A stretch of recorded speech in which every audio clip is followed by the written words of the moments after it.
اور تم کیوں رو رہے ہو؟ حضرت جبرائیل علیہ السلام نے عرض کیا، اے اللہ کے پیغمبر، اللہ آپ کا انتظار کر رہا ہے اور آپ کو خوشخبری دی ہے۔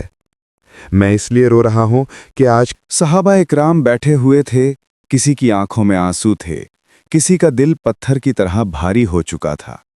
کوئی کچھ کہہ نہیں پا رہا تھا، بس خاموشی میں ہلکی ہلکی سسکیاں سنائی دے رہی تھیں۔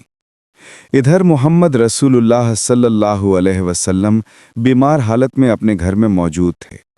پاس ہی حضرت فاطمہ رضی اللہ عنہا اور ام المومنین عائشہ رضی اللہ عنہا موجود تھیں۔ نبی کریم صلی اللہ علیہ وسلم نے فرمایا، اے عائشہ، ابو بکر کو خبر دو۔ لیکن وہ خبر دینے سے پہلے ہی کمرے میں داخل ہو گئے۔ نبی کریم صلی اللہ علیہ وسلم نے فرمایا، اے ابو بکر، میں تمہارے پاس ایک امانت چھوڑ کر جا رہا ہوں، میرے صحابہ کا خاص خیال رکھنا۔ یہ باتیں ہو ہی رہی تھیں کہ اچانک گھر کا ماحول بدل گیا۔ ایک عجیب سا نور گھر کے آس پاس پھیلنے لگا۔ حضرت عائشہ رضی اللہ عنہا حیران ہو کر ادھر ادھر دیکھنے لگی۔ اگر آپ اس کہانی سے انسپائرڈ ہو رہے ہیں تو پلیز سبسکرائب بٹن ضرور دبائیں اور نوٹیفیکیشن بیل کو آن کر لیں، کیونکہ ایسی اور بھی پاورفل کہانیاں ہم لاتے رہیں گے۔ گھر کے باہر ایک حسین اور جمیل شخصیت کھڑی تھی۔ نبی کریم صلی اللہ علیہ وسلم نے فرمایا، دروازے کے باہر کون ہے؟ اے فاطمہ، دروازہ کھولو۔